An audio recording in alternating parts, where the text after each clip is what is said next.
Hello, welcome to Movie Marathon Mood. It's the show where we watch a bunch of movies and then we talk about them. It's as simple as that.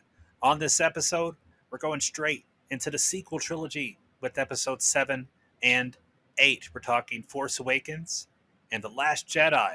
Two divisive movies, one especially a target for trolls. We dive all into it, into our own divided opinions, right here on Movie Marathon Mood. Stick around. There has been an awakening. Have you felt it?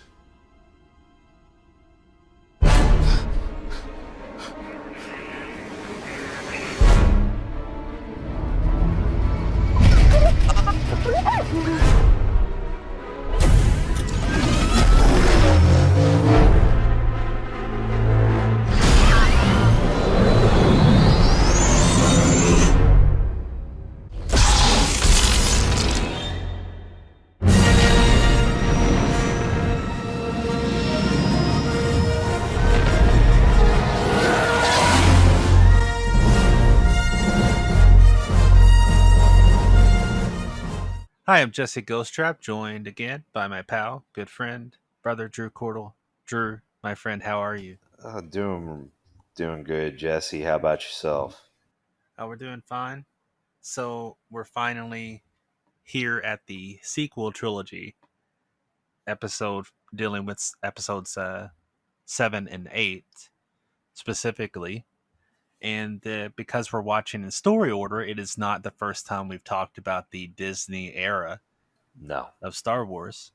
What I think is interesting, though, is that it still feels like we're arriving at something, which I think is kind of a point worth addressing even before we talk about our different feelings on these movies specifically, which is that there's plenty of praise that's been thrown at Rogue One and even some at Solo, belatedly as it might be, Right.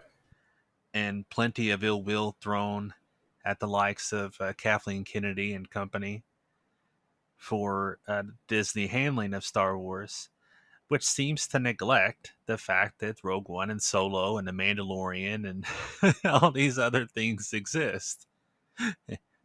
I think it's just funny because, like, regardless of how you feel about the sequel trilogy, I'm pretty sure there's some Star Wars content in the Disney era that a lot of people have responded to positively. Right. Yeah, and let's not forget, and I think, and I was going to say this at some point anyway, but this is a perfect opportunity. The initial response to Force Awakens was overwhelmingly positive. Sure. And there's been a little revisionist history now where because people didn't like Last Jedi or people didn't like um, Rise of Skywalker, they try to paint it that the whole thing's bad. And I didn't hear a lot of the stuff that people talking bad about Force Awakens until around the time of The Last Jedi. Uh, because when I had my feelings on it, I kind of felt alone because everyone else seemed to love it so much, and I kind of felt like, oh, maybe I saw the wrong movie, or something. I felt, and not that I cared that much, but I did kind of feel alone in my opinion, and but now like it's the a different picture is kind of painted, but that's not the case. Force Awakens was really really popular. Well, to be oh, not well. Let me watch my thoughts here. Trying not to talk too much about these movies before we get to them one by one. Uh, the truth is, each of these movies have been success stories, Oh yeah. and big box office successes. Force Awakens is one of the highest grossing movies of all time. Yep. Like, it's actually still number one domestically of all time, Right. and the others are certainly still success stories, especially The Last Jedi. So obviously, you could say, yeah, there's some element of decreased attention that maybe isn't normal for something like Star Wars. That's evidence of some change in the way people responded to these movies a little bit. Right. But my goodness, they're still high on the list of highest grossing movies ever. Uh, and Rise of Skywalker happened to came out the same year as Avengers Endgame, Right. which is a very tough thing to compare it to. And it's not the first time that Star Wars hasn't been the number one movie of the year. No. First time we discussed was back in 2002 with Attack of the Clones. Right. Once again, Marvel, not the current iteration of Marvel, but we're in that 21st century comic book movie land, Right. which is also very inspired by Star Wars, as a matter of fact. Yeah.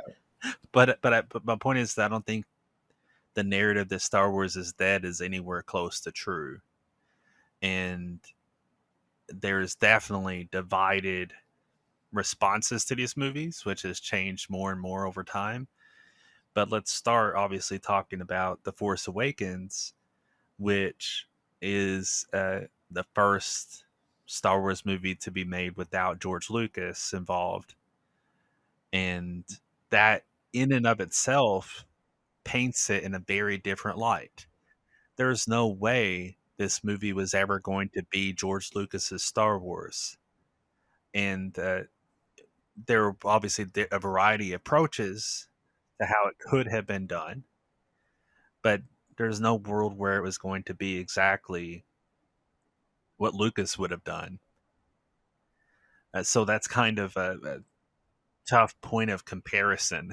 You know, you're inevitably going to divide the audience and divide people that are in different camps too, in terms of the responses to the original trilogy, responses to the prequels.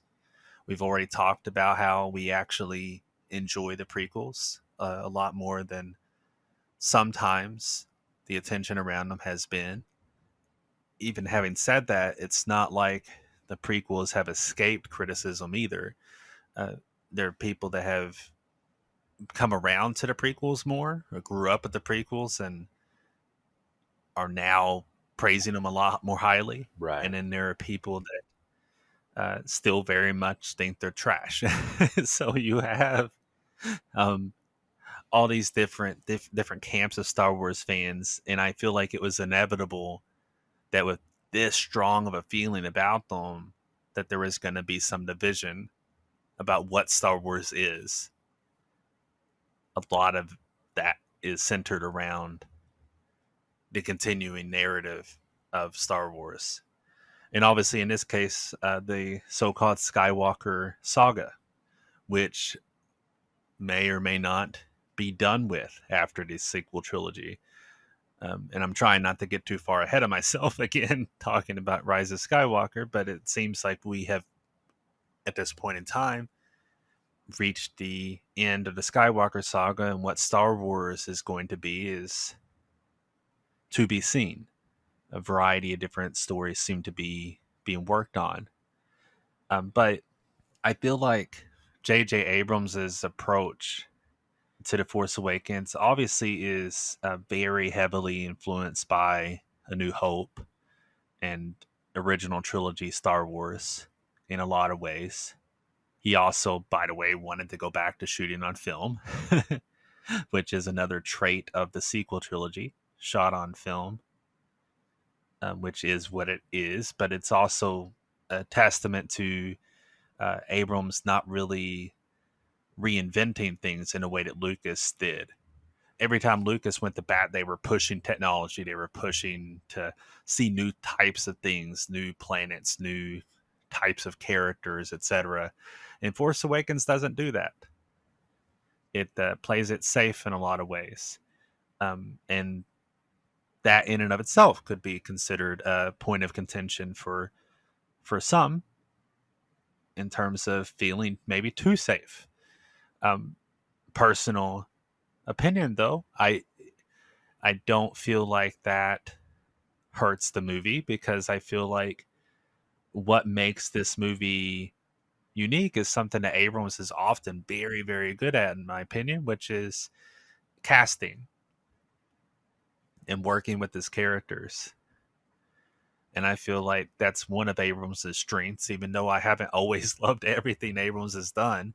I do think he's pretty well always been good at casting and having a dynamic relationship between the characters.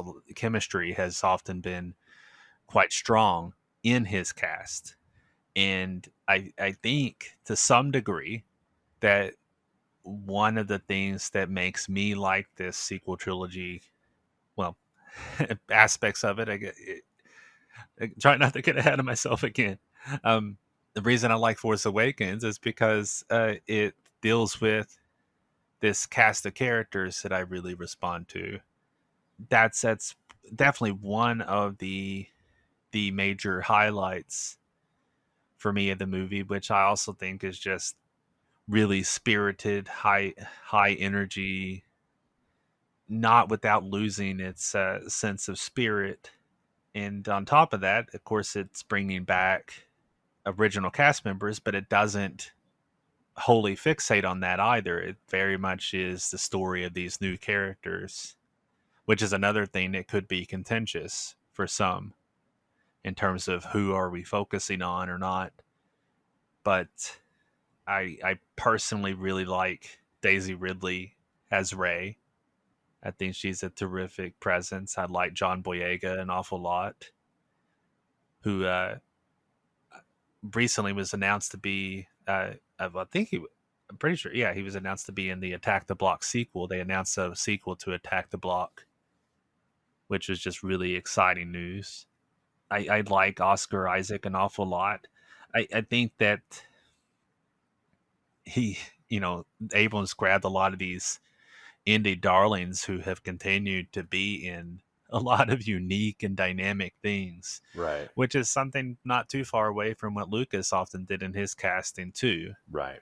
Really, uh, but I have to say, like, I'm a huge fan of Adam Driver, and I'll just state that up front that one of my favorite characters in the entire Star Wars saga is Kylo Ren, and obviously a huge part of that is to do with Adam Driver, who I first saw in the HBO show Girls, which I did not care for overall and stopped watching at a certain point because so much of it was obnoxious to me. But Adam Driver stood out, and of course, he's continued to stand out in so many different things. Uh, Now, for some reason, in my head is his performance in Inside Llewyn Davis, which is hilarious, and his musical number in that movie, which is great. But point is, one of the things that kind of pushed this movie over the top for me was was Adam Driver's performance, and specifically a scene late in the movie, which I gather could be another point of contention, which is just say it, the death of Han Solo. But his performance in that scene is just like riding this edge that I think is really fascinating to see. You can see so much happening under the surface of his performance, and then even though you don't see Luke Skywalker till the very end, I think Mark Hamill gives a great performance in a very limited amount of screen time and without any dialogue. There's so much that happens in his face right there in a brief moment. Uh, for whatever reason, these are the moments that kind of jump out to me as part of what my emotional response to Force Awakens is. But before I get too carried away, I'll turn it over to you and get some more of your thoughts on episode 7 and the point in history that was 2015. Well, I think what makes the movie work for you is what makes it not work for me at all. Well, not that it doesn't work at all, but it was my biggest disconnect. And it's not the performances though, because I don't think anybody's bad at all. Um, because I don't disagree that the cast is good, because I think uh, well, I really like John Boyega. Um, mentioned Attack the Block. That's a really fun movie. He is actually in like a mini the revival season they did of 24, the last one that had Keith Sutherland. He was in that, and I enjoy him. I enjoy Daisy Ridley. I think she's good as well, and I definitely echo what you said about Adam Driver, and I even agree that Kylo is probably the strongest thing about this sequel trilogy, because I'll talk about that when going through this movie and the next one. That I do think that he is the probably the strongest written character, I believe, and the best performance, or one of the best performances out of the sequel trilogy in general. But it's pretty strong performance, the whole saga as well. I think Adam Driver does great. But where my disconnect is the emotional connection to these characters, because outside of Kylo Ren, I don't really have any. And I think a lot of it has to do with the writing. And I was not particularly fond of the story, or lack thereof, I guess is the best way to put it. Um, because, and I'll backtrack a little bit. I want to talk about actually some of the positive things about this movie, talk about JJ in general. I was some announcements they made like leading up to the release. First off was dropping of the EU expanded universe, which was kind of a no brainer, um, that it was going to happen. A lot of fans were not happy about it, but I didn't really mind, because there's no reason to adhere to all these novels that some of them actually contradict each other, and all all this other stuff. But, and I was hoping, okay, this this opens up the door for them to tell something really original, do something really different with Star Wars, and go down a completely different direction. Kind of blows it all open, that you don't have to do the do these kind of skeleton points that someone might hold up and say, "Oh, you got to do this, you got to do that." You got Jason and Jaina Solo. You have to have these characters. You got Mara Jade. You have to have you have to have Grand Admiral Thrawn in this. Yeah, it has to be a remake of the Zahn trilogy. All sorts of different stuff, and I'm glad that wasn't what was hung over the sequel trilogy. Um, that it had the opportunity to be original and do something different. There's a big but coming, but I'm going to hold off for a sec. So when they were talking about, obviously they made the announcement that Lucas had sold to Disney, and um, that they were going to do a sequel trilogy, and that they were going to do episode 7, 8, and 9. And there were lots of directors that were discussed, talked to, including David Fincher, uh, and among others. And there were a whole slew of names were getting thrown around, and some were very, very interesting choices and thoughts. But ultimately, when JJ was announced, I was kind of underwhelmed. And not because I don't think he's talented, because I do think he is.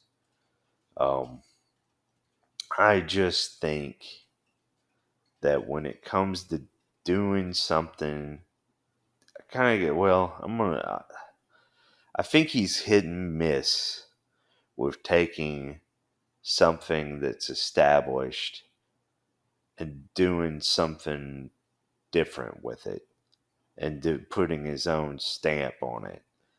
Because I think in a hit, he took Mission Impossible 3, with a franchise that had just, Mission Impossible 2 is what it is.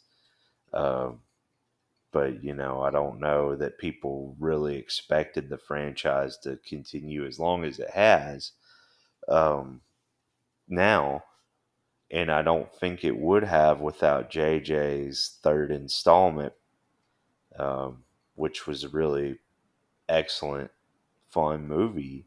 And he continued And producing. right, right, So it has a yeah, strong continuity yeah, from that point on. yeah, continuity, and then some recurring actors, and Simon Pegg, and all sorts of other things that have been because of JJ's involvement. And then you look at Star Trek, his 2009 Star Trek, and I think that's probably my favorite movie of his. And because and he wasn't the writer, but a director has a strong uh, involvement regardless. And the thing that made that Star Trek so good to me was the characters, and the focus on the characters, and the understanding of them. And that puts that movie over the top for me. Then when you get to the miss, you got Into Darkness, or the second Star Trek, and didn't hate that movie. I enjoyed it to a degree, but I think when it started trying to retread over certain established things, and again, JJ was not the writer, but still bears some responsibility. It started recreating certain scenes like with Khan, and then mystery boxing Khan's identity. There were just a lot of things that kind of made me facepalm. And then an even bigger example of what I'm going to drive at with Force Awakens is Super 8, which is not a established property, but it was an attempt to make a Spielberg movie, really, because it very much in that vein of trying, E.T., Close Encounters, like late 70s, early 80s Spielberg. Um, and that movie, it had an amazing trailer, but that movie didn't really have anything that made it stand out on its own, and it kind of fell flat to me. And outside of it just being this attempt to be Spielberg, and it felt like imitation, and that's very much what it was to me. Force Awakens feels like imitation Star Wars to me, because on the surface level, the production design is incredible. You will never hear me talk bad about the way these movies look, because I would be, just being contrarian then, because I think objectively, like the visual effects, the design, the practical effects that they used, like with BB-8 and a lot of the aliens and so many things, it was a welcome return to that, and even going, to shooting on film, it brings back a certain aesthetic to Star Wars, and I think that was welcome. I was happy when those things were announced, uh, kind of hinted at before the release, and and then you got John Williams doing the music, of course, back, and that was a big deal because I don't know if that we all hoped he would, but I don't think anybody knew for sure that he was going to be back to do it, regarding his age and whether he would even want to. But he came back, and I think his score is good. I don't think that it's as good as it could be, but there's some good themes. I like Ray's theme. I think Kylo's theme is pretty good, but outside of that, there's a lot that's just not very as memorable to me. And it's different in the next one because I actually think the Last Jedi score is really great. Um, and I even think the Rise of Skywalker score is really great.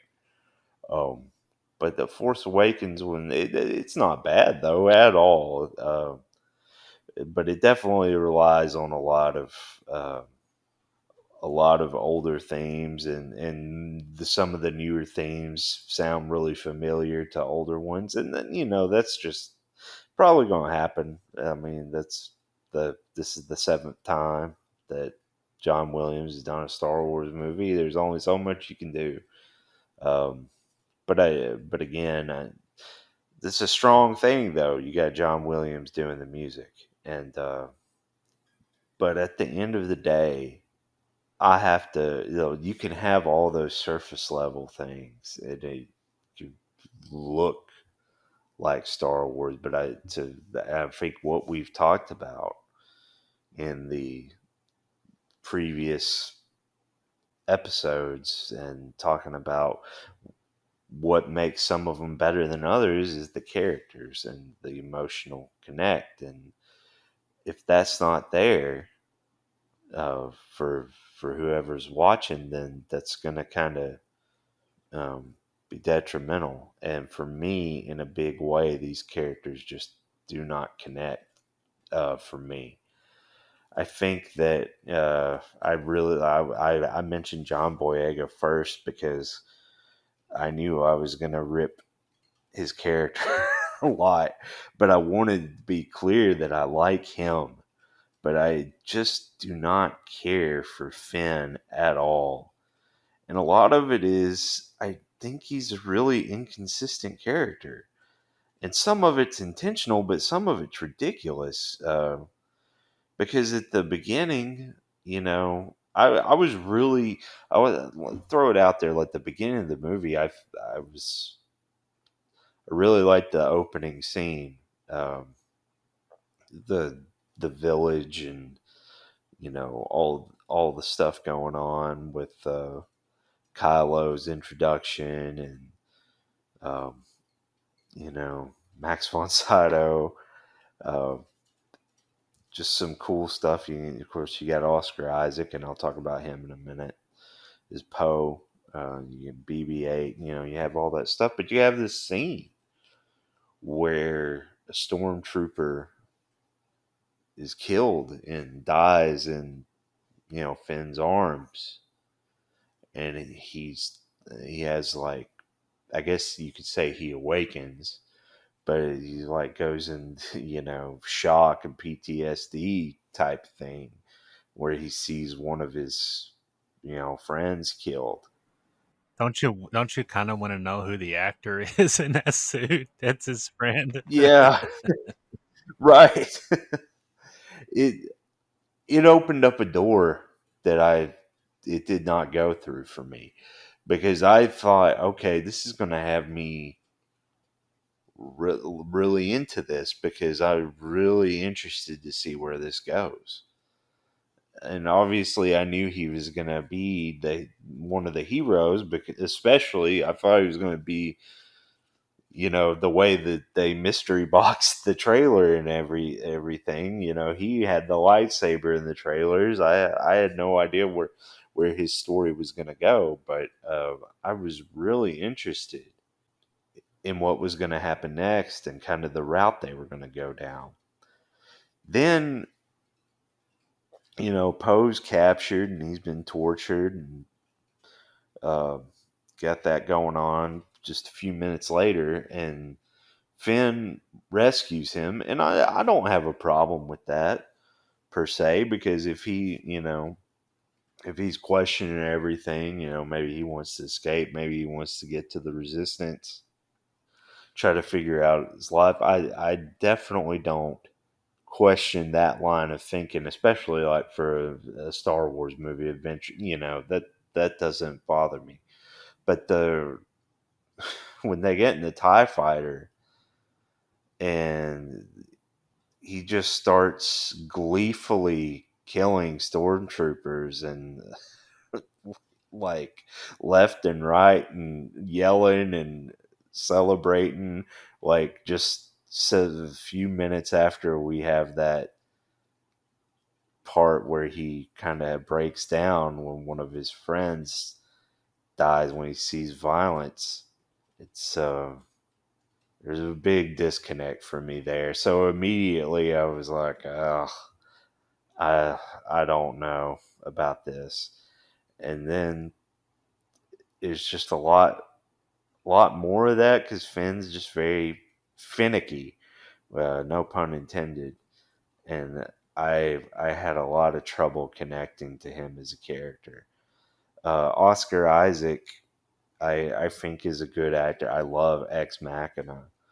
Uh, it's one of my favorite movies from that decade. It was him and Donald Gleason were both in that. Who was also in this as Hux. To me, in the first movie, and I also don't think it's intended for him to be more than this. So again, this isn't as much of a complaint, but Poe, especially in Force Awakens, he's just a hot shot pilot, and he's the the best pilot in the Resistance, because that's in the crawl, and Kylo says that. Uh, and I think someone else says it, like, we're told he's the best pilot in the Resistance, like at least twice, maybe three times. Uh, that's about all there is to him. And again, I think as a whole in this movie, that's all he needs to be. But I remember, and thank God, or thank the Force, that these people are not the internet force that they were, but Screen Junkies had a series called Movie Fights, which was terrible, and I don't know why I watched it as much as I did. I guess I just wanted to see how garbage people's opinions were. Um, but I remember there was a whole thing about they had three people. Then the way it was, they had a panel of three people, and they would like argue different points. And they had someone that thought the sequel trilogy was, or well, just the Force Awakens was the best Star Wars movie. Someone that thought the original trilogy was the best, but really liked Force Awakens just a notch below it. And then someone that thought the prequels were better than Force Awakens, and they were arguing different things, and one of them was like who was the best character in the movie, new character in the movie, and one of the guys said Poe, because who talks first? You talk first, I talk first. That was the whole guy's argument. Like, he's just so cool. Like, really? I mean, he is cool. I'm not arguing that point, but it's like um, he was kind of pushed and again, it's the JJ mystery boxing. A lot of people kind of, it was hinted that this was going to be our big three in the sequel trilogy. Like, you had Han, Luke, and Leia in the original. In the prequels, you had Anakin, Obi-Wan, and Padme. Now you've got, Finn, Ray, and Poe. Um, and I think that ends up being true. But like in this one, I didn't really feel that at all. And Poe's just kind of like a glorified pilot character. And then he just happens to still be alive. And I don't have any problem with that either. It's Star Wars. Uh, but it is kind of it doesn't have any like emotional connect for me. Like, oh, he's alive, and here's X Wings to save the day. And again, I make it sound like it's probably making me sound like I went in ready to hate this movie, and it's the complete opposite. Because, and I don't even really hate it, because when people might be surprised of where I'm going to fall on it, because I've actually seen it so many times that certain things have grown on me, that I've become less uh, harsh on it over time. But I was very excited about this movie. I was very much looking forward to it. And then I kind of went in, watched it, and I didn't feel anything. I didn't have an emotional hit. And that, I feel like that's the one thing that, that is essential for Star Wars. Because anyone can have just a great adventure movie, but if it doesn't connect to you emotionally, then what's it? What is it? And I feel like that's where Force Awakens really missed the mark for me. And again, I think that's subjective, because the, what hits for what doesn't hit for me hit for you. And there's a lot of people that these characters hit with. So I can't discredit anybody's opinion, because if someone really connects with characters, I can't say anything about it, because I can't discredit someone else's emotional connect. But it just wasn't there for me. And now, kind of get to Ray, and I do think that there was a lot more connect with Ray for me than the other two. But still, I feel like there was a lot more that could have been done, and that's not in the, oh, she should have been trained more, or she did too much. I don't really fall into that category, because I think that she does, in this situation, she does nothing completely unbelievable. Um, she scrapes. It's not like she scrapes out of a lot of the situations. She doesn't just brush everything off. Especially like the duel with Kylo at the end. It's definitely a lot more intense and uh, desperate, and her being captured and everything else. There's just a lot going on there. But I do think that, and again, this isn't really the character, because I do connect with her.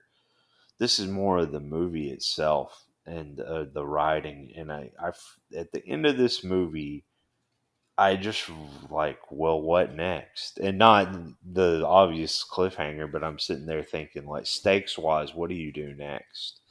Because in A New Hope, okay, you can say, oh, Vader got beat and the Death Star blew up, but you know, Luke didn't. uh, Luke didn't beat Vader physically, and didn't even face him physically, and so you still had that Vader still out there, um, with Kylo kind of getting beat, by Ray. And again, I think the next movie answers my question of what do you do next? So how can you do anything? But there were a couple of years kind of sitting with this question is like, what do you even do next? Because now I've seen that Kylo can be beaten. Is he going to be redeemed? Is it going to be uh, about Snoke? Um, with Andy Serkis just going to Mocap City, which I love Andy Serkis. And I think he does some really fun stuff with Snoke. And we'll talk about it more in Last Jedi. But I I wasn't even really that interested though in Snoke. Like I wasn't one of the people like, who is he? That was not one of my complaints at all. But anyway, like you got Kylo defeated, and you got this huge um, Starkiller base destroyed, and again, I can buy that there's more out there, but like I'm wondering, well, why do I watch next? Because now I know that Ray can beat this guy, and he's going to get trained. She's going to get training and get better. So why do I watch anymore? And again, I I, I feel like that question that things were answered differently. I'm just kind of going on the movie itself, um, looking at it standing alone. But I do the big emotional connect I did have was with Kylo, and I really did like his story, and I liked kind of that the big struggle he has is he's really not fully dark, or at least not at that point that we see him first time, and he's trying really hard to be, and it's like he's putting on this persona. There's more to him, and with the struggle with what does he have to do to prove that he is dedicated to the dark side, to Snoke. And that's where Han comes in. And again, my mileage kind of varies on this because I love Harrison Ford. I really do. I think he is still capable of good performances, and I think his personality is great, and I really do love Han Solo. That having said that, I can really tell that this was another one for the check. But I also don't think that's the worst thing ever because he still gives it. Um, he's still Harrison Ford. He doesn't just you know blurt out lines very terribly. I mean, he's still Harrison Ford. He's still got talent. He's still great. But I just kind of think that Han himself, and again, this kind of goes back to the writing too. I wasn't really thrilled about him just going back to the way things used to be, and I get why he does in a way, but it's just like, oh, things got bad, and he just goes back to being the same person he used to be. And again, there's a little more to it than that, but it just wasn't my favorite place to pick up with him. And he kind of fills the mentor role for Ray, which is interesting, and I kind of like it, and I like their interactions, and I do like their chemistry. I think Daisy Ridley and Harrison have good chemistry, and I like a lot of their scenes together. And despite me not really liking Finn, I like Boyega and Han and Harrison's chemistry as well. And I think the best scenes with Finn are the ones that he has with Harrison. And I do like that kind of big action sequence where where Ray gets captured. You get the First Order showing up and just that big explosive battle. It is kind of a lot of fun to watch, and I really like Finn with Han and Chewie. I do enjoy that aspect of it. But getting to the point I was trying to make was Harrison also has good chemistry with Adam Driver for as little in the movie he's in with him. And I do think that emotional connect does hit for me when he does ultimately kill Han. And I wasn't mad that Han died, but I say the emotional connect was there in a way, like I could, like from Kylo's perspective for sure, but on the movie as a whole, like it didn't really hit me the way I think it maybe should have. But I still think that I it wasn't the breaker that deal breaker that it was to some people.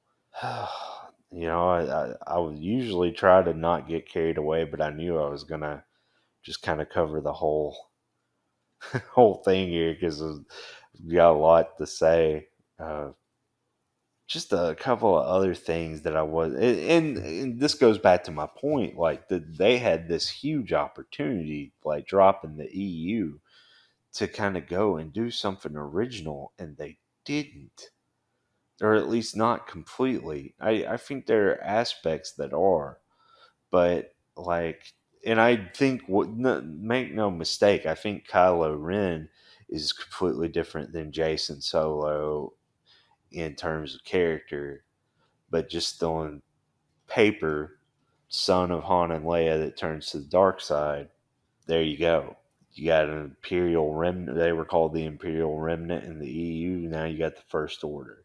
Just a lot of these things, and then you kind of have, and then you throw in the whole element of it being a remake of A New Hope. And again, I don't. That was a like people's go-to argument against the movie, and I don't necessarily think that's the problem. But I do think, like, wow, we had this huge opportunity just to do something completely different, and we end up going for the safe, comfortable route. And again, I understand. And I knew that's what was going to happen with J.J. Abrams, which is another reason why I kind of felt a certain kind of way when he was announced, because he is kind of the safe, comfortable directing choice. I don't think you would have had this with David Fincher at all. I think it would have. Yeah, I think they would have fired, or David Fincher would have left like after 2 weeks, which is probably why he turned it down.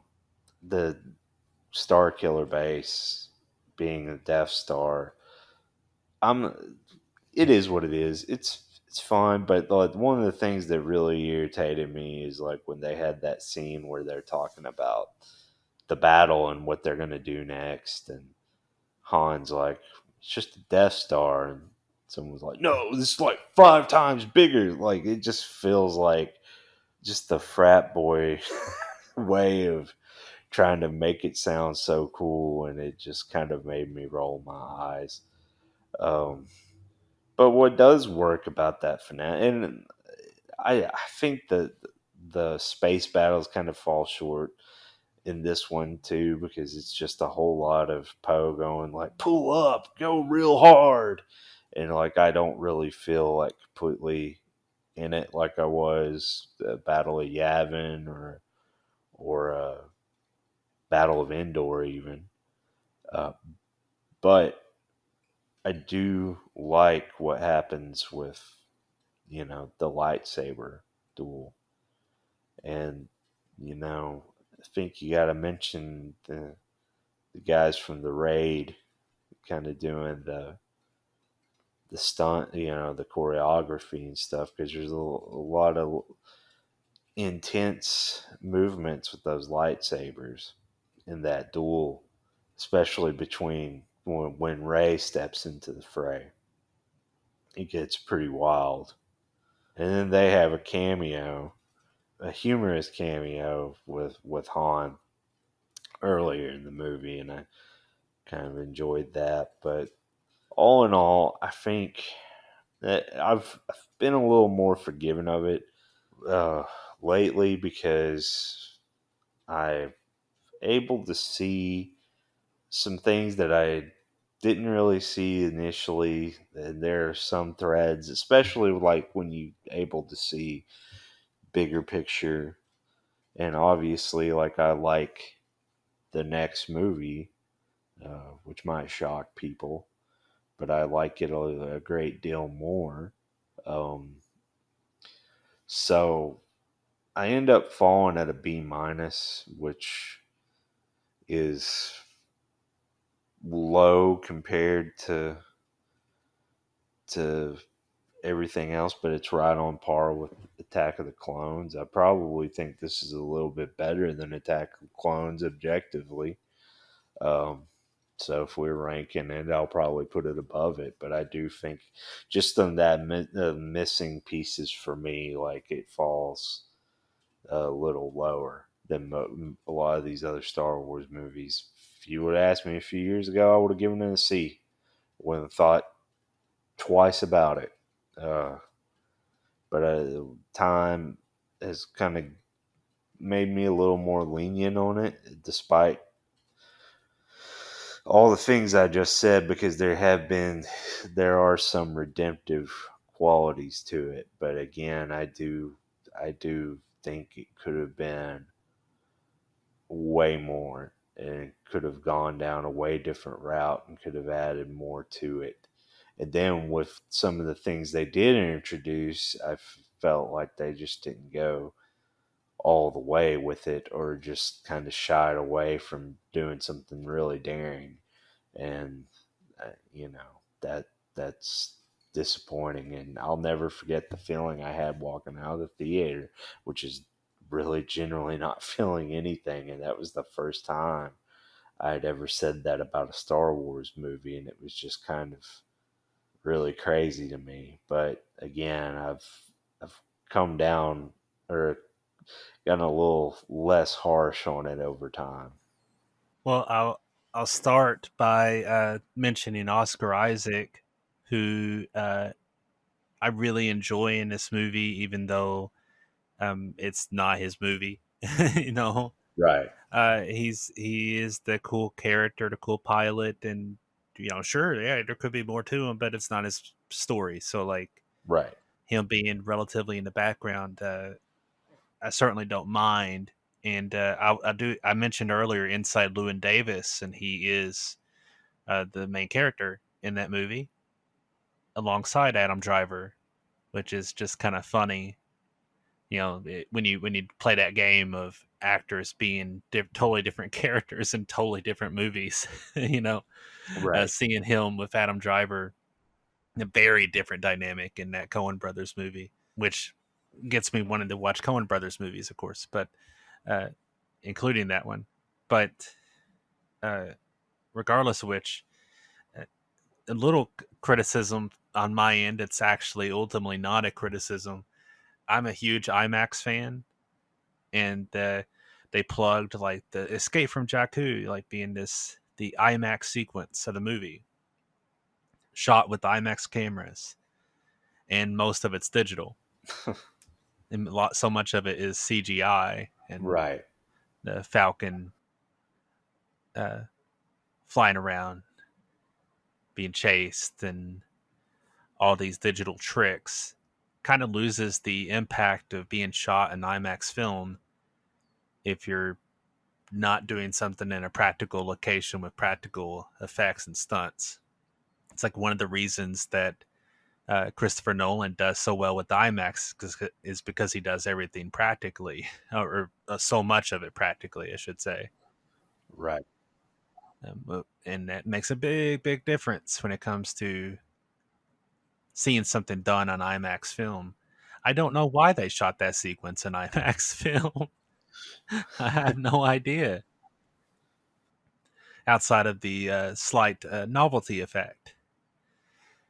At the same time, that's a really fun sequence uh, to me. Like the whole escape from Jakku is just really well done, and all the way up to the dynamic between Finn and Rey developing right there, and seeing them in the Falcon. Of course, that's the kick of seeing the Falcon again, but also seeing them as characters clicking and having their moments where she's uncertain about her ability to fly this thing, and him doing the shooting and kind of working in concert with each other. Um, to me, that's a big part of the movie working, is that moments like that are fun action, but also driven by the characters kind of discovering themselves and growing and clicking with each other. And as far as like Harrison Ford and Han Solo, obviously regarding Henry was early J.J. Abrams project script. And I feel like that's one of the reasons Harrison came on board with J.J. Working with him again on regarding, from regarding Henry days. Right. And I think he's really terrific in this movie, and sparkling with that rugged chemistry we're all so familiar with. And there's a part of me that wishes we could have seen even more in terms of scenes with him and Leia, or scenes with him and his son even. But the moments that we get, I feel like they resonate and suggest the history that even if we don't see it, I mean, that's par for a lot of what Star Wars does, is in medias res. We're kind of thrown into the mix of things and suggestive of the storylines that have happened while we were away, kind of thing. I feel like it, for me, it generally works, but also what really works is like little moments where like Han gets Chewie's bow and like it's taken taken by the power of shooting that weapon, and like the moments where he's like, "That's not how the Force works," to Finn, or Chewie complains about being cold. There's just so many little fun touches like that. For me, Rey's story works really well. To see this person who has this kind of pent up frustration and tension that's been just settling there uh, under the surface, and she doesn't even know what to do with it. And when she's kind of brought out into the world and she's taken by seeing like the green, whenever they're about to visit Maz Kanata, who I think is a terrific character. Um, by the way, like a fun addition to the movie, who I'd like to know even more about, but I'd like the dynamic that struck in this movie, at least, where Lupita Nyong'o is a really terrific performer as well, uh, and has fun with that character. Seeing Rey kind of in that act of discovery, I think, is terrific, and obviously another example of the Force Awakening. Perhaps the example, of course, of the Force Awakening is seeing her come into her own. That scene with her and Daniel Craig as a stormtrooper, I think, is awesome and hilarious, where she does a Jedi mind trick to have him let her loose from her restraints. I think that's just a great, funny, cool moment, and I really respond a lot to the sequence at the end where it's just so raw and intense, that whole fight in the forest, where Kylo has been injured by Chewie, but is also like in emotional distress too, having just killed his father. This moment that he wanted to like bring him further into the dark side, and he's still like torn by it a bit. He's not really made peace with that. Really, and here are these people that have been riding along with his father that have been causing him so much trouble. Which is another thing I'll bring up, is I love that moment where he's talking about the the criminals that the criminals you call friends. That whole spiel, I think, is a really terrific bit of perspective. But they're in that last battle, and he's injured and raw emotionally, and right up to that moment, of course, Finn gets taken out, and he goes for the lightsaber and ends up being pulled by Rey using the Force. And that moment always gets to me. And obviously, like a lot of this, you're talking about it not hitting you emotionally, and that's exactly it. Obviously, depending on how something does or doesn't affect you, it's gonna make a difference on whether you like the movie or how much you like the movie.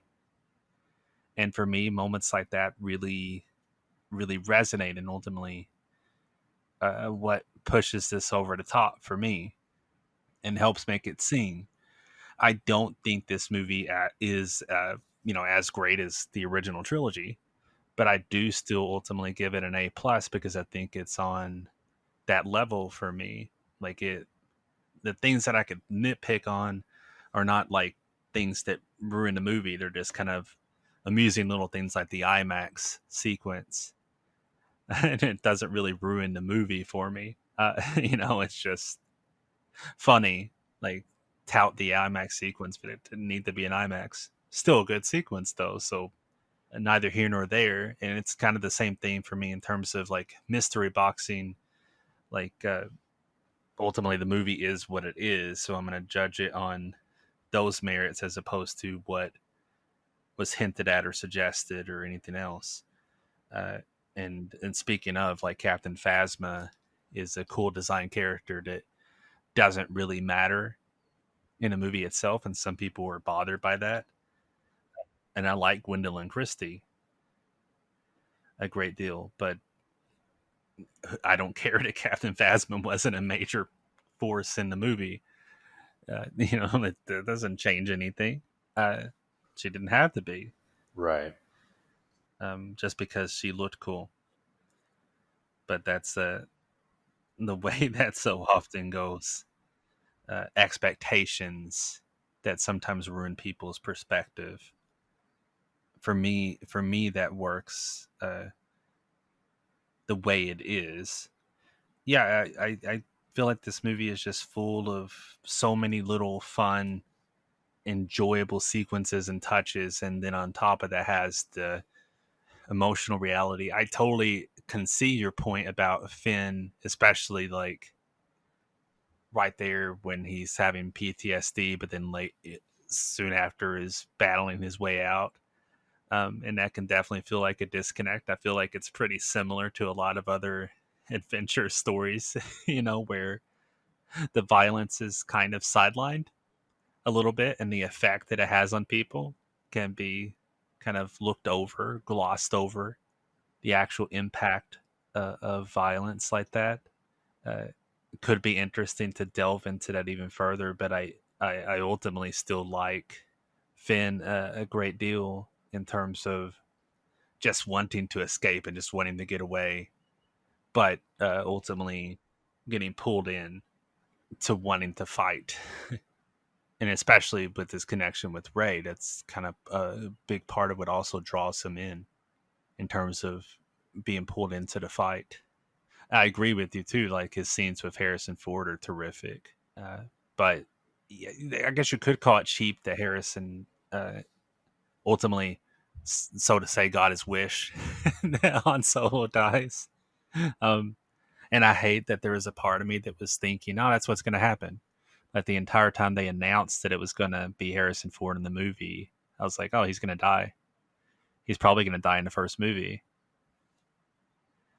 But I feel like the way it was handled was actually really well done, and is like I've said earlier, one of my favorite sequences in the movie. So yeah, I love it and feel like it was a terrific new start to this particular part of the saga of the Star Wars legacy. Um, Even though I completely understand why it's divided people in different ways too, because it's a very different kind of Star Wars. Even though it obviously carries a lot of stuff that's familiar within the Star Wars mythos. I don't think it's a repeat though, like some people state, and you suggested too. Like uh, it's not really a retread. It does a lot of little things differently, even though it pulls from A New Hope and it pulls similar sort of characteristics from the pre-existing post Return of the Jedi storylines. But I think it does a lot that is its own at the same time. And for the record, I'm not a fan of Super 8 either. Right. I, that movie was really disappointing. But maybe I should watch that trailer again Oh yeah. just to get that. Yeah. Trailer's A plus. Great trailer. Excellent style points and emotion even from the trailer. Too bad the movie itself came out. Right. I will mention too that among the things that could have been in terms of who, David Fincher or anybody else, which by the way, David Fincher has worked with Kathleen Kennedy before. In case anybody doesn't realize that Kathleen Kennedy had a career before she was made the head of Lucasfilm. A curious case of Benjamin Button in that particular case. Right. But J.J. Abrams is the safe choice, but I feel like he started this saga, this trilogy off right. And from my vantage point, even though I'd be curious to see other directions, and Michael Arndt is still credited on the screenplay, and I'm curious what his script looked like before Abrams jumped in, and him and Lawrence Kasdan wrote their version of things. But obviously, whatever Michael Arndt did is still in there. So I'm really curious. Michael Arndt is a terrific scriptwriter. Little Miss Sunshine is one of my favorites. Toy Story 3 is incredible. I'm curious what he would have done. But I do think Lawrence Kasdan was a good choice and probably did a lot for like Harrison Ford Han Solo dialogue. Given that, of course, Kasdan went on to do the Solo movie too. So yeah, time that we can move on and talk about the much ballyhooed The Last Jedi.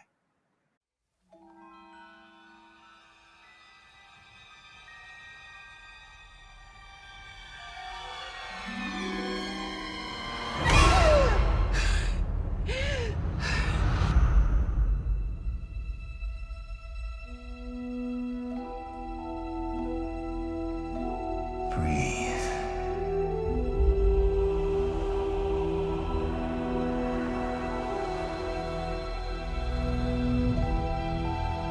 Just breathe. Now, reach out. It's time for the Jedi to end.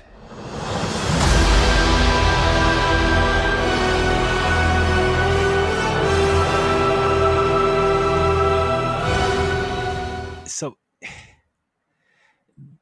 I feel like this is worth bringing up immediately, and that is this point in history. And I have no fear of talking politics, but I don't necessarily want to get too deep into political thinking. Nonetheless, it is undeniably a part of the response to these movies to some degree. 2015, Force Awakens comes out, and that was just as like that political arena was boiling up and the rise of Donald Trump was kind of coming, the 2016 election. Last Jedi comes out 2017, and we're firmly in the world of Trump at that point, as The Last Jedi is out, and firmly in the world of Russian trolls and Russian internet farms, where they were proven, and this isn't just me making stuff up, this is like proven territory, that they had these people on there just purely trolling, and they were specifically at one point focused on The Last Jedi, and that was them trying to sow that political divide and targeting a movie that just so happened to feature a diverse cast, as these movies do. I feel like that doesn't change the fact that there are plenty of people that feel legitimately one way or the other on their own end of things about the movie, and how, like people that don't like it or what have you. But I know that you and I have talked about like groupthink and people that are way too easily influenced by waves of what they think is popular or the right way to feel, and maybe sometimes lack their own critical thinking skills when they see like, oh, the Dark Knight sucks. The Dark Knight does suck. You're right. Um, I'll never forget whenever I was an undergrad, and I was in a movie club, and we would watch these movies at the campus theater. And one time we watched the movie Rushmore, and a guy walked out. He's like, I didn't care for that movie. Can somebody explain to me why it's good? And another guy like that had picked a movie went in a whole spiel about why he thought it was good and why he picked it and so on. And the guy was like, "Oh yeah, yeah, you're right. I do like this movie now." And the next week, Full Metal Jacket was a movie that I had picked, and the same guy walked out like he didn't care for it, didn't understand it, and looked at me like, "Tell me why I should like it, why it's good." And my initial response was, if you felt how you felt, I can't change that. Like your emotional reaction, your immediate feeling, like that's you coming to the movie. And I'm not saying that you can't have things explained to you or have things make a certain amount of sense, or, um, especially if something is unique one way or the other, Right. in terms of culture that you don't understand, then maybe shaping your perspective can make a difference to understanding where a movie comes from. But if you felt how you felt, it's probably you and your reaction to the movie, and that's fine. You don't have to like it. And I feel like me saying that immediately turned him off, even though I continued to afterwards to explain why I thought the movie was good. Right. I think he turned off just because I suggested that he should have his own reaction, and it was okay that he didn't like it. Um, I'm sorry I didn't just preach to him and proselytize that the Full Metal Jacket was great. But that's the kind of thing that sometimes happens with people where they fall into groupthink, or they fall into their own camps and they think that their way is the only way, which is what happens anytime The Last Jedi is breathed even a tiny bit. Like, it still happens where people are like, it's the worst movie of all time. It's terrible. Rian Johnson is garbage. Uh, it's unbelievable. And obviously, it was sold by a lot of internet trolls. At least that's a part of it. Part of the response is based on that trolling, which is crazy. And yet, the movie still has a good rating and is one of the highest rated movies critically, and was a successful movie that continues to have success and people that love it. So, and a really strong cinema score. When people were polled immediately walking out of the movie on opening night, people responded very strongly to it. So it kind of defeats the narrative that this is a bad movie that everybody hates, even though that's what internet trolls will want you to believe, that it just sucks and it's awful. Kelly Marie Tran, I think, is a good presence in the movie. She adds this warmth, this spirit, and this heart that I think really works for the movie and helps make it what it is. But she got a lot of internet hate. And I responded to an article one time on Facebook, and there were people attacking me for defending her. And all I said was that nobody should be sending her like death threats or racist comments or misogynistic thoughts. All I said. I didn't say anything about the movie. I was saying that then there's no reason for that kind of hate and vitriol, and it's a shame that she had to leave social media because of that attack. She didn't want to take it anymore, so she left social media. and people were, I guess, wanting to legitimize the hate is insane to me. But that's the kind of weird place that this movie exists. It's kind of impossible for me to think about how other people react to this movie without bringing that up to some degree.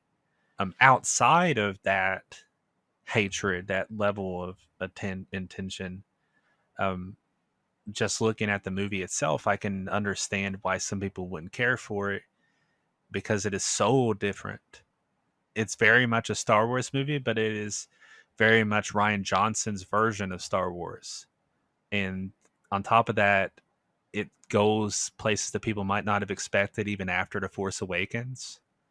It also is, different from other, pre-existing prequel trilogy or original trilogy sort of stuff at some points. It goes to some unique places, and I can understand how that would divide people. It's a big, kind of crazy movie in a lot of ways in terms of directions that it goes. And at the same time, it is very much Star Wars. Like, holy cow, like it does a lot of the stuff that was suggested before or people had talked about before. It actually does the thing where somebody tries to that they're an apprentice and they take over their master. It actually does that. Much discussed thing. Uh, and watches the emotional fallout of that. It actually deals with like the idea of a Jedi that has felt defeat and has gone off into isolation, similar to how Yoda had done. But it deals with that on a different level emotionally, understanding why a character might make that decision. I understand why some people don't like that with Luke Skywalker and why they were happy to see him in The Mandalorian. But personally, I absolutely love what they do with them in The Last Jedi. Not to mention bringing out the personality of Mark Hamill, who I think is a truly hilarious person and a very talented person. Um, I enjoy seeing that kind of come out in the movie. And I have to admit something right here, which is that I personally have no idea why people find it so bothersome that he has some raw milk. I have no idea why it bothers some people so much. It didn't even cross my mind when I was watching the movie that that would be a source of contention for some. But I think that was a bridge too far for people. Say la vie, I have no idea why that's so bothersome. But there it is. I personally really enjoy Mark Hamill in the movie, uh, and I enjoy the exploration of the gray Jedi kind of mentality, the idea of balance in the Force, the good and the bad, the examination of the past, where the Jedi, full of hubris, and they allowed Palpatine to kind of come up and reign. They actually deal with that in this movie, in a certain degree, and discuss the failings of the Jedi, the concept of balance, but also still dealing with the aspect of hope and the fight for good. Um, there's not a single lightsaber hitting another lightsaber in this movie. That's a kind of crazy thing for Star Wars, but it's also par for the course for what this movie does, which is doing a lot of shaking people's expectations. And as much as I could just discuss Kylo Ren and how much I love him as a character in general, and his arc and how that continues to develop, I also love him as an archetype too for internet kind of trolls and a certain type of fandom. I can't shake that either. Where he basically is the uh, at some points anyway, the angry, bitter internet trolls. Shoot that piece of junk out of the sky.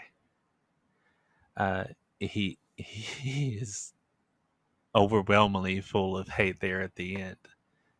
That dynamic between him and Ray throughout the movie, I just absolutely love that too. The connection that they have, be it forced upon them by Snoke, but I still think it is really well handled in the movie. Like there's this genuine connection between them that is really pure beyond their own understanding, where they're having a connection with each other, but they're also having their own moments of doubt about themselves and their place in the galaxy, which is another thing that happens with Rey as she's with Luke, where she's she's willing to go to the dark parts of the island, and is kind of wrestling with her own identity. I think this movie does way more than people sometimes give it credit for. I I personally really enjoy seeing that whole. Well, I enjoy seeing the variety of different kinds of places. I think this movie's visually gorgeous. The use of red, the throne room, is incredible. Production design is off the charts. Uh, I really enjoy the movie's use of red in general, but that whole throne room sequence, where Snoke is taken down, is still one of those emotional high points for me. And it doesn't even end in a way you'd expect even after that point.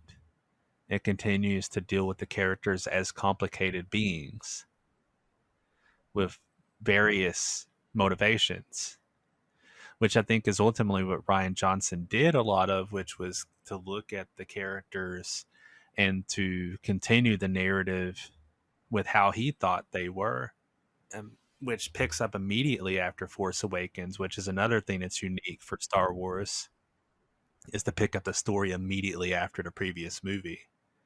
But that's exactly what this movie does, and it treats the characters as real characters. Doesn't necessarily do expected things with them, but I think treats them with respect and develops them accordingly. And that includes Poe, who may be the hotshot pilot, but Rian actually deals with him as a character, that maybe the hotshot pilot needs to cool his jets a little bit, that maybe he doesn't have all the answers. Like, I love the shot in The Force Awakens where he showcases those piloting skills, Finn cheering on the ground. But then you see him in Poe in The Last Jedi, and sure, he still has those skills, but maybe he can't always save the day just on his own and by his own force of will. Which, of course, goes to like the storyline with Rose and Finn. And personally, I really like their stretch in the movie, even though I know a lot of people think it's pointless. I've heard that criticism a lot, and that's fine and fair. People don't like it, but I actually think it works a lot for the movie. And I appreciate Rian Johnson's look at a different aspect of Star Wars, where you have this, casino and the gambling and the corruption underneath that would sell things to the good and the bad people out there, profiteering on war. Speaking of dealing with the consequences of violence, the consequences of war, where people will try to play either side. Uh, that doesn't mean that there isn't a good side and side worth fighting for either. But nonetheless, to think that there are characters like Benicio del Toro is pretty fun. Which I love Benicio del Toro in general, and I think he's fun in this movie too.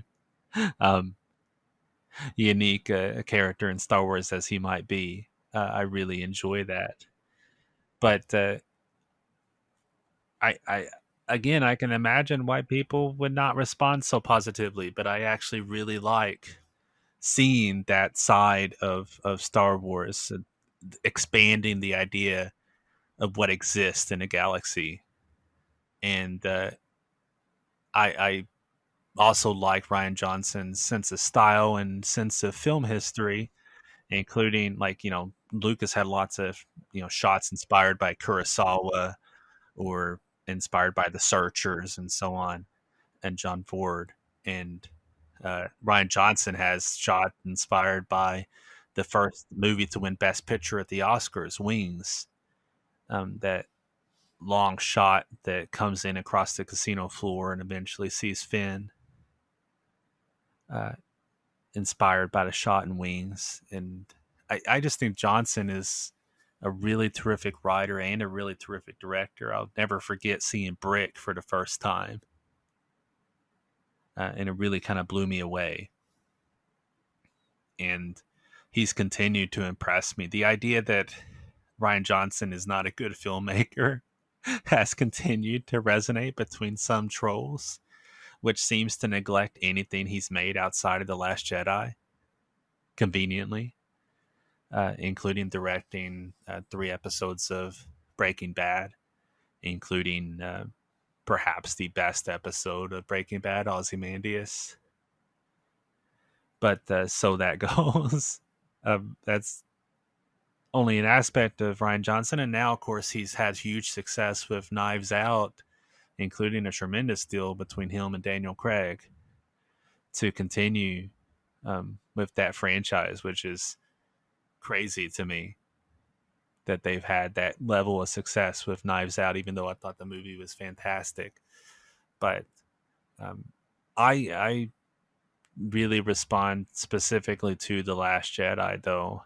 And I have to mention that we didn't mention really Carrie Fisher in Force Awakens. She doesn't play a huge part in Force Awakens. She's in The Last Jedi a lot more. And it was, of course, after she had passed away that the movie came out. It's not because of that, but it really does strike me. Just, I don't know what it is. There's something almost ethereal about her presence in this movie to me. She just looks gorgeous.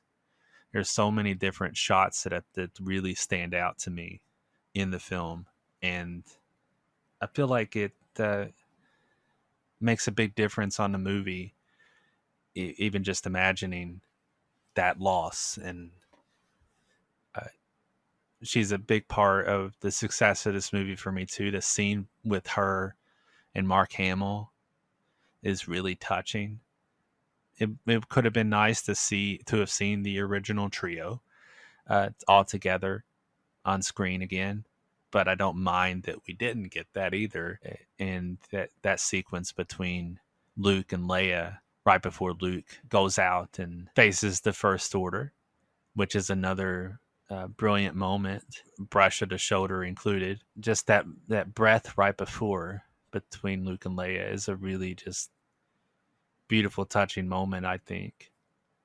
I could go on about this movie for a great long while, but I will pass it on and get more of your feelings about it, my friend. I want to go ahead and kind of get the negative out because I actually have a lot more positive to say about this one. Um, but one of the things that carried over is that some of these characters I still don't connect with as much, and I feel like it's an unenviable task to do a sequel to a movie someone else did, and to write these characters that you didn't come up with, that you didn't write, and to add to them, even in the best of circumstances. I think that might be a challenge, and for people that don't connect with those characters, it can be hard to, no matter what, to still connect with them. I think that Poe is still a little too one note for me, because even though there are things that happen story wise, and he is kind of put on ice, and he has to realize certain things, it's still kind of like, well, He's just a hotshot pilot and had to get put in this place. And again, I don't hate that. I don't think it's terrible, but I don't buy into it emotionally.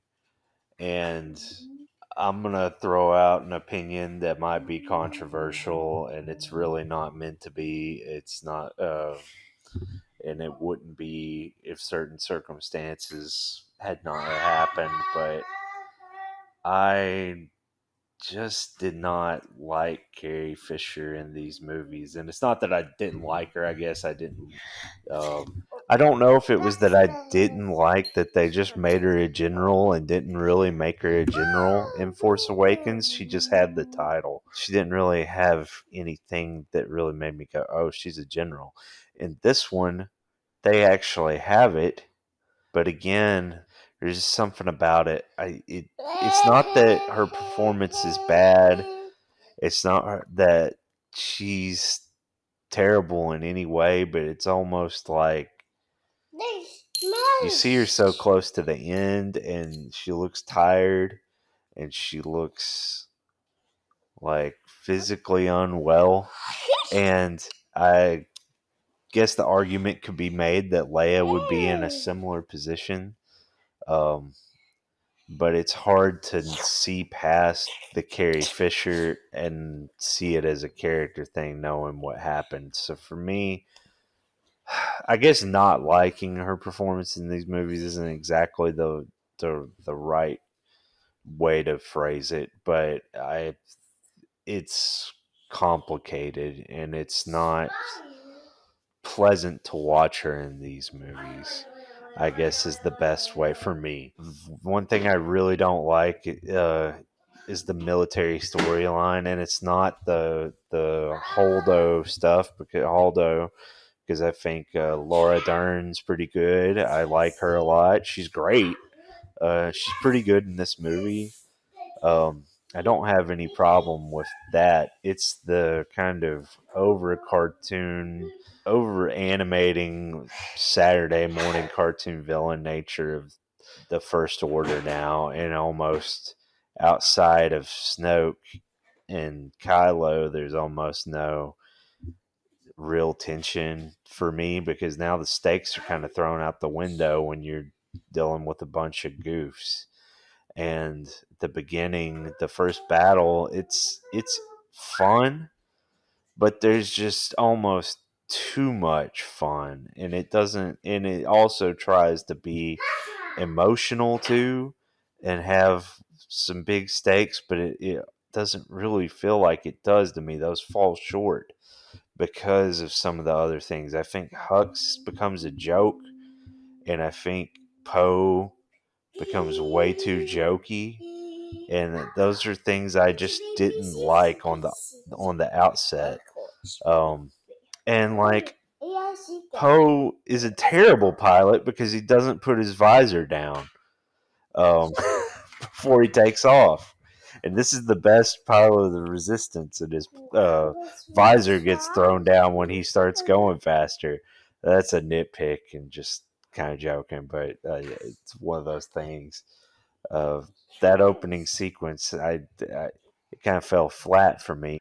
But I got to get to what I do like about this movie and what really does set this movie apart, and that is the opinions, the story it goes with in terms of the Jedi, in terms of Luke.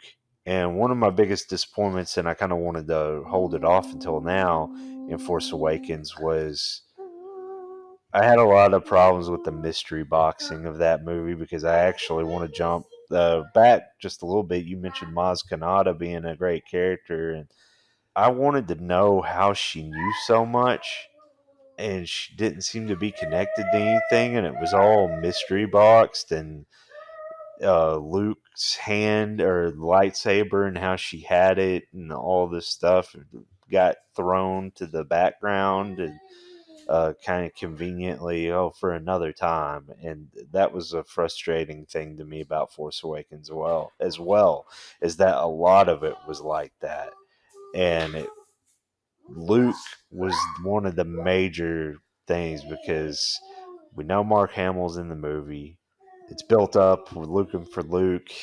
And then to not get Luke in that movie except for 30 seconds of staring, which he does really well.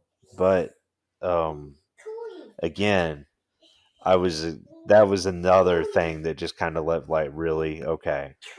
But in this movie, don't have to worry about that because Mark Hamill's front and center on the posters. He's front and center in the trailers, and he's front and center in the movie. I liked him taking on kind of the reluctant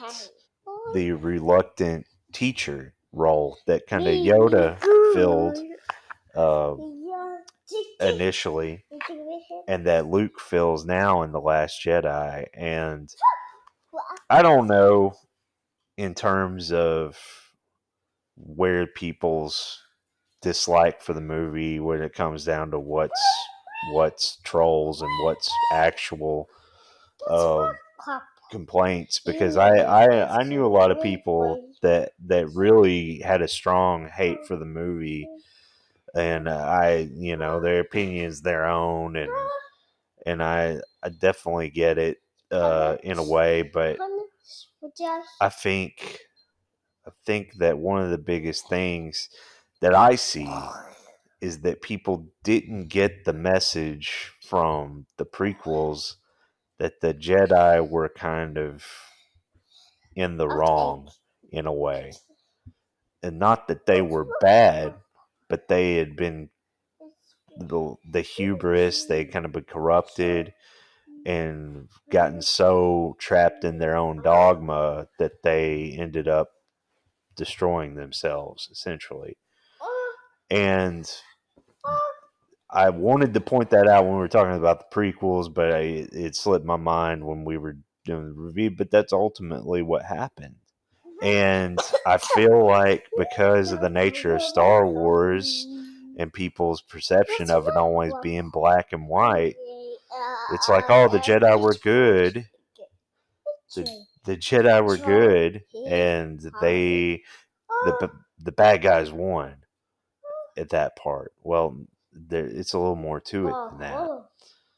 I like Luke's teachings about it. I like what he has to say, and I think that has a huge impact on the way things go, and it has a lot to do with what people don't like about it.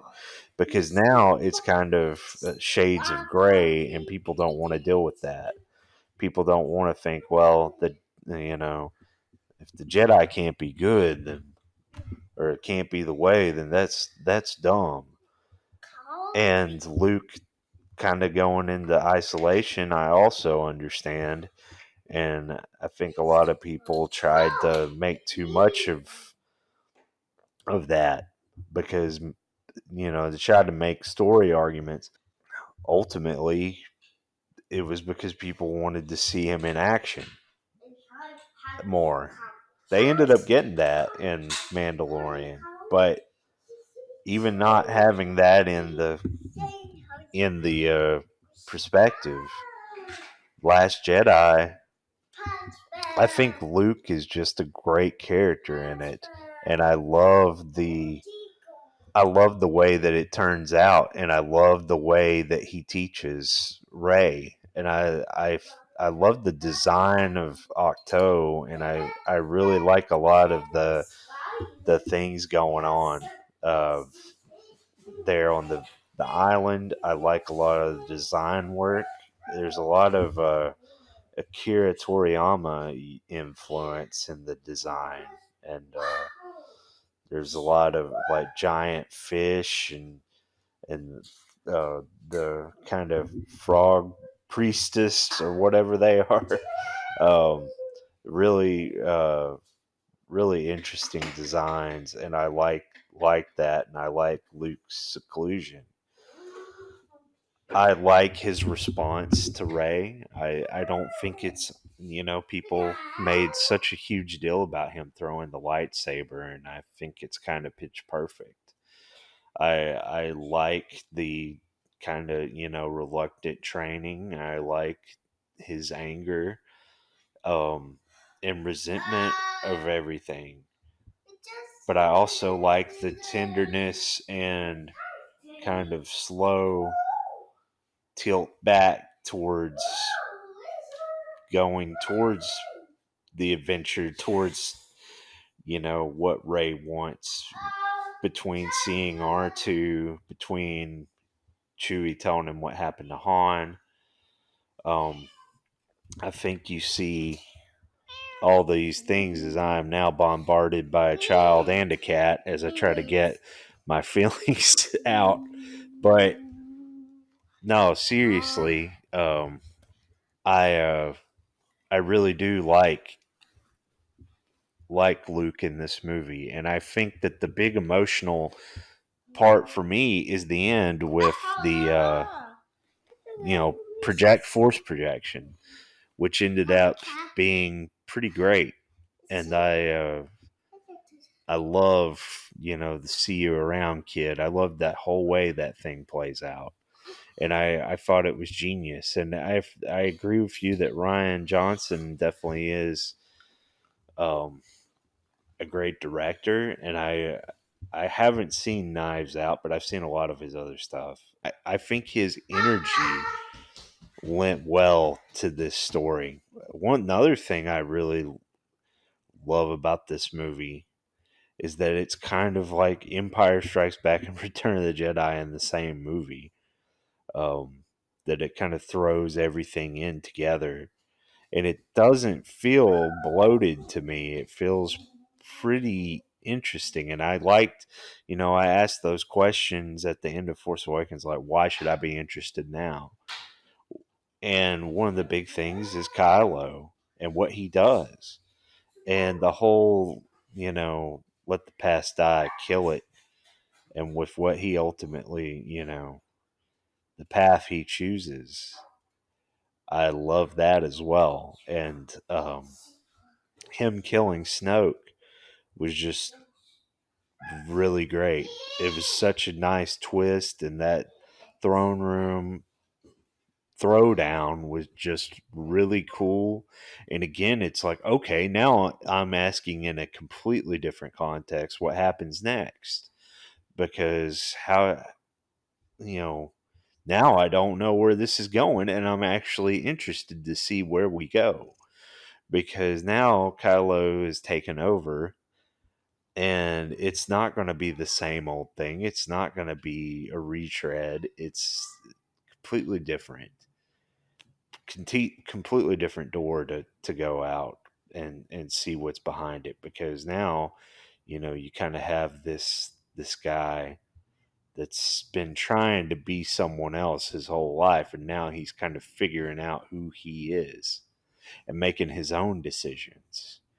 And I think that was a great move for his character, and the connection between him and Ray, as you said, brought on by Snoke, but it's pretty great. And I found myself really interested to see what was going to happen with her character, because she's almost kind of being unfairly treated by Luke in a lot of ways, that she's so powerful he's afraid to even deal with her because he doesn't have enough faith that she won't turn. And he's got issues, he's got reason to have those issues, but it's like, you almost feel really sorry for her, because she can't control what happened in the past with someone else, but that's what she's judged on. And I like those dynamics in that story. So really, like, those three characters are what make this movie so good to me, or put it, make it better than I probably would have thought otherwise. I I don't feel the same way everyone else does, I guess, or well, not everyone else, because obviously you don't feel that way, but about the Finn and Ray, or Finn and Rose, uh, being kind of useless. I actually enjoy that subplot. It's kind of fun, and I like Finn a little bit better in this movie because he has a little more purpose and it is a little more consistent. And it's interesting to see where that all plays out and a lot of the philosophy that comes about, like with that, with the Force really being up for grabs for anyone. It doesn't matter. Um, and that's not a new idea. I think, you know, uh, it, in the prequels, it was pretty apparent that the Force could, you know, touch anyone. Uh, but the themes in this one bring that back. And the idea of Rey not being anyone, not being connected to anyone, not being a Skywalker, not being anyone, it's not revolutionary, but it is a big deal. And I think that that's, um, you know, a big part of the philosophy I love about the movie. Um, and I really wish could see uh, where maybe Colin Trevorrow wanted to take it next, because I feel like a little bit of reactionary decisions were made uh, because of the responses to the movie that didn't necessarily follow a lot of these ideas through. And I think that's ultimately not this movie's fault. So I'm not going to hold it back. It's not going to hold it back on where I fall on it. Um, but I was a little disappointed that a lot of the things established were not necessarily completely followed through.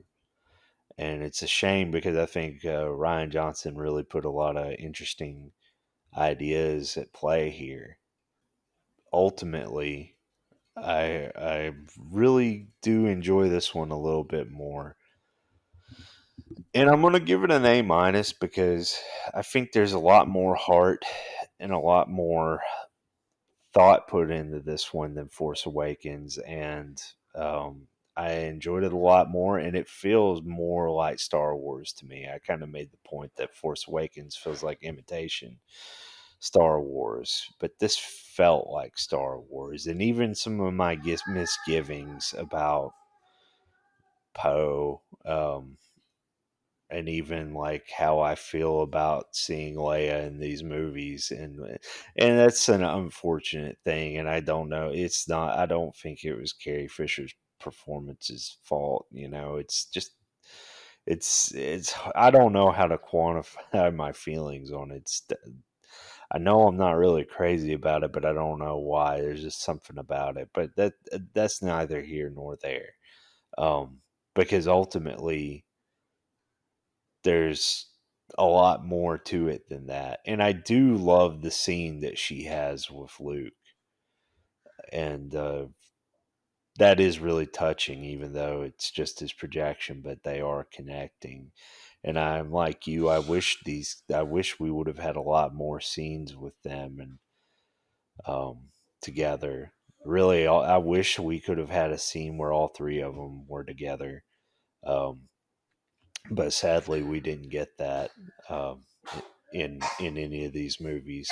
But um, yeah, I really did like The Last Jedi. I wish people would give it a more fair shake. But I can understand why people don't like it. And I had my thoughts on Force Awakens. Everybody's entitled to their own opinion. And I do think the group think is a little ridiculous, but it's just kind of the world we live in now, unfortunately. But yeah, I give this one an A minus. I think it's easily the best of the sequel trilogy. I think I still think I like Rogue One the most out of what Disney produced so far in terms of movies, but Last Jedi is probably not too far behind it for me because I really did enjoy it. Perhaps unnecessary clarity on my part, but definitely don't doubt that there are people that dislike the movie on their own. I just don't think they're the majority. And the enhancement of the idea that people dislike the movie was definitely amplified by trolling. And some other people latched onto that, but there's trolling that just kind of amplified the hate. And yet at the same time, there are still positive reviews everywhere. And the movie's not badly rated, unlike IMDb and other places. Um, it's just a cinema score of a solid A. When people walked out opening night, that's what people were rating the movie. So it's definitely not a disliked movie overall, you know. So I just kind of like to dispel that narrative that everybody hates The Last Jedi because it's so far from the truth. Um, but that being said, I give the movie an A plus, and I resisted this for a while, but I'll even go a step further, which is to say that, and this is splitting hairs because the movies that I love the most in Star Wars, I could pick one or the other so easily, but this has become my personal favorite Star Wars movie, and it's for a number of reasons, but as I've alluded to, but there it is. I just really dig the movie, its style, it's fun, but also really enjoy the philosophy writing underneath it as well, and the way that it confronts those issues.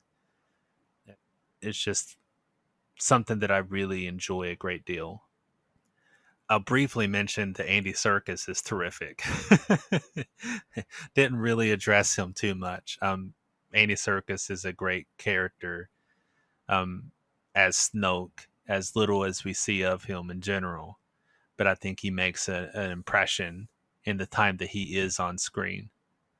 And yeah, that's definitely to be touted among the movie's strengths overall. But an interesting middle chapter to the sequel trilogy, and one more to go, which we'll talk about on our next episode, Yes. and all the feelings all around the rise of Skywalker. Plenty to discuss as when we get to that point. Um, in the meantime, my friend, pleasure talking these first two of the sequel trilogy with you, and see everyone next time on Movie Marathon Mood.